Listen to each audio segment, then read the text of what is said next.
considered as definitively settled, and that was why the Secretariat has shared the information on the sanctions and on the 1737 Sanctions Committee. The resolution 2231 is in force. The Council should be holding half-yearly meetings on this. We also think that it's legitimate for the Council to meet to provide support to ongoing efforts and to achieve a lasting political settlement to the Iranian nuclear issue. It is legitimate for us to have different understandings of the situation. It's normal that we have discussions. Everyone around this table must respect these decisions of the Security Council that brings us all together. Thank you. I thank the representative of France for his statement. I now give the floor to the representative of the United States. Thank you, Mr. President. We strongly reject the assertions made by the representatives of the Russian Federation and China, and fully support the statements that have been made by the representative of the United Kingdom and of France. We are, of course, in support of moving forward with this meeting. Resolution 2231 remains a matter properly before the Security Council. Member states have every right, and indeed this Council has a responsibility to discuss it. We are disappointed that we continue to see obstruction from 2 Council members on this file. Efforts to prevent discussion do not strengthen multilateralism. They weaken it. The Security Council should never shy away from examining issues that fall squarely within its responsibilities simply because some members find the discussion inconvenient. I urge everyone to join us in voting yes to adopt the agenda, hold the meeting, and allow the Council to proceed with its work. Thank you, sir. I thank the representative of the United States for her statement. In light of the request put forward and the remarks made by Security Council members, I suggest that we put the provisional agenda to a vote. I will now submit the provisional agenda to a vote. Those in favor of adopting the provisional agenda, non-proliferation, please raise your hands.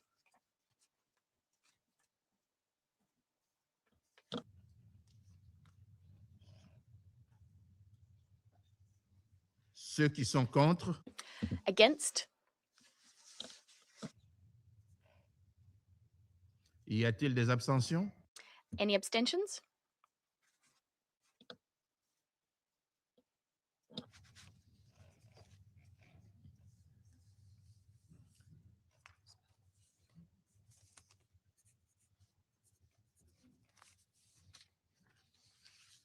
Le résultat du vote est...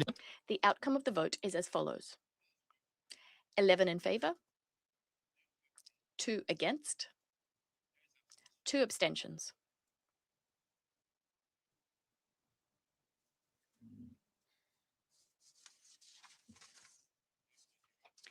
The provisional agenda is hereby adopted.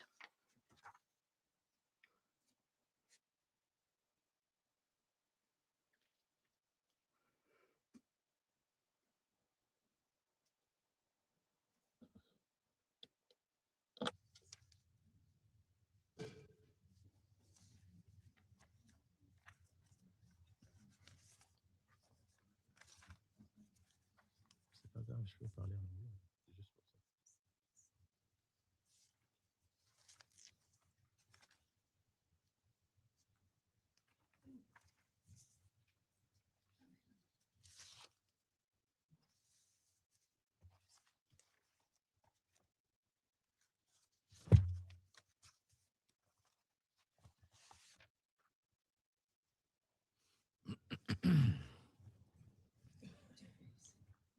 Alors, conformément In accordance with Rule 37 of the Provisional Rules of Procedure of the Security Council, I invite the representative of Germany to participate in this meeting. It is so decided.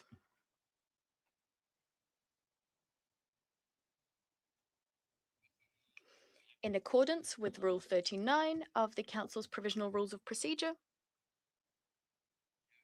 I invite Ms. Rosemarie DiCarlo, Under Secretary General for Political and Peace-Building Affairs to participate in this meeting. It is so decided.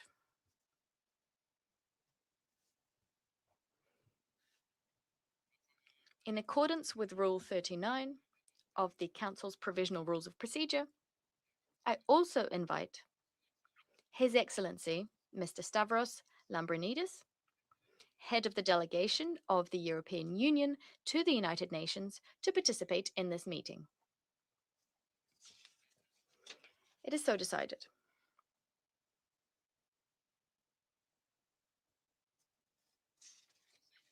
The Security Council will now begin its consideration of item 2 of the agenda. I now give the floor to Ms. Rosemary DiCarlo. Mr. President, as noted in the Secretary General's most recent report on Resolution 2231, dated 19 June, the International Atomic Energy Agency indicated that it had not conducted any in-field verification activities under the Nuclear Non-Proliferation Treaty Safeguards Agreement. This is the instrument that also enabled the agency to verify and monitor the implementation of Iran's nuclear-related commitments under the Joint Comprehensive Plan of Action. The agency also reported a significant deterioration in its situational awareness following the attacks against Iran by the United States and Israel that began on 28 February 2026. It had now lost continuity of knowledge across all of Iran's declared nuclear facilities. This loss of continuity extended to the production and current inventory of centrifuges, rotors and bellows, heavy water, and uranium ore concentrate. The agency assessed that this knowledge could not be restored. Furthermore, since Iran ceased the provisional application of its additional protocol in February 2021, the agency had received no updated declarations and had been unable to conduct complementary access to any sites or locations in Iran. Mr. President, while significant differences remain between the relevant parties on the way forward regarding Resolution 2231 and the JCPOA, they have all underscored the importance of a diplomatic solution and indicated readiness to engage with each other for this purpose. The 17 June Islamabad Memorandum of Understanding contains several important agreements on nuclear issues already reached between the United States and Iran. They include resolving the disposition of stockpile enriched material, on-site downblending of the enriched materials under the supervision of the International Atomic Energy Agency, and a commitment to discuss the issue of enrichment and other mutually agreed matters related to Iran's nuclear needs. Today, a framework for further negotiations remains a critical step towards the peaceful settlement of the Iran nuclear issue.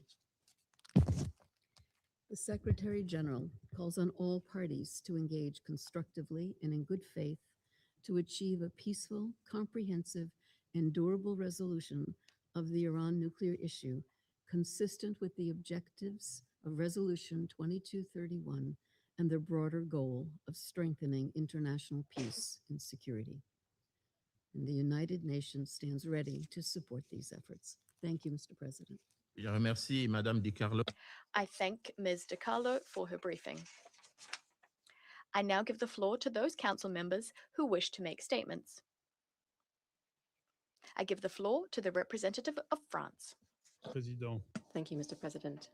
I'd like to begin by thanking the Undersecretary General, Ms. Rosemary DiCarlo, for her briefing, and the Secretary General, who a few weeks ago published his half-yearly report on the implementation of Resolution 2231. It is of the utmost importance for the Council Presidency to allow the holding of this half-yearly meeting in accordance with established practice, and I thank you for doing so, Mr. President.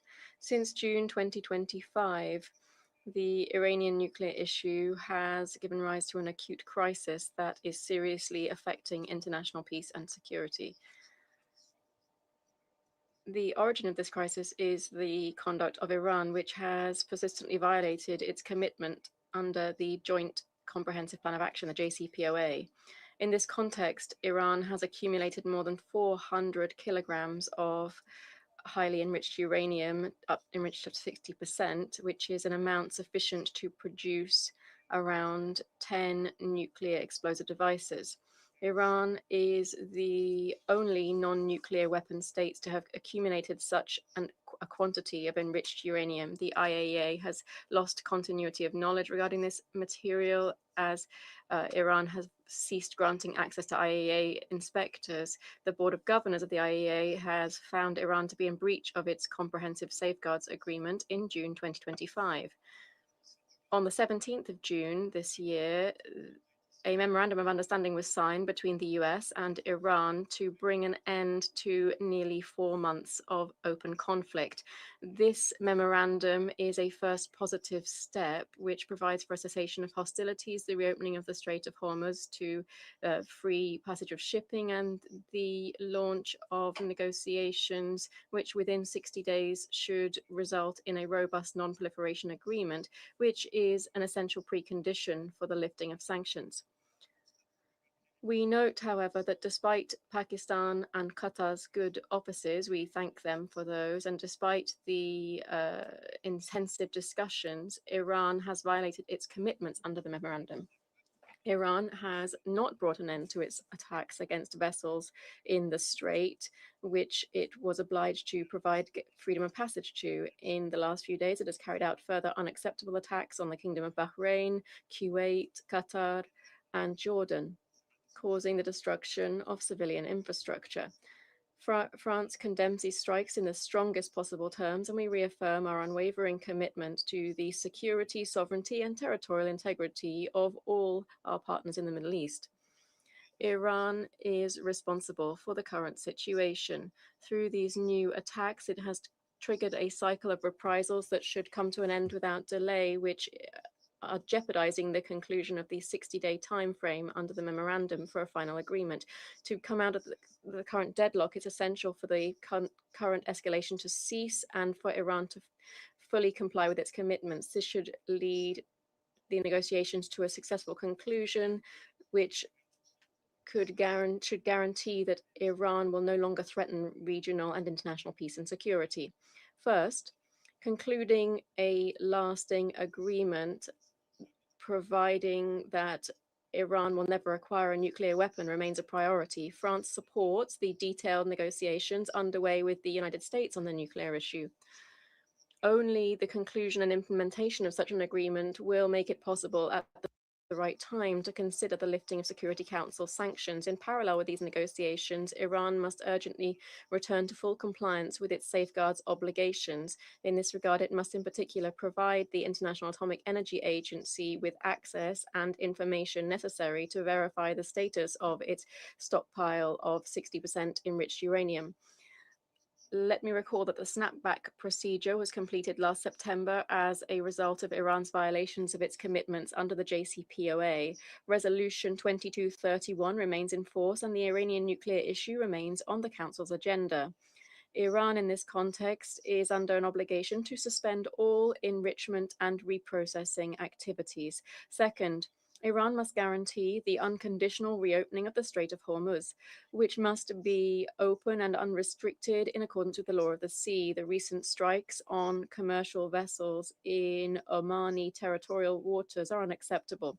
France, together with the UK and other regional and international partners, has taken the initiative to establish an independent, neutral, and strictly defensive multinational mission which stands ready to contribute to efforts to restore safe conditions for navigation in this international waterway, including through mine clearance operations.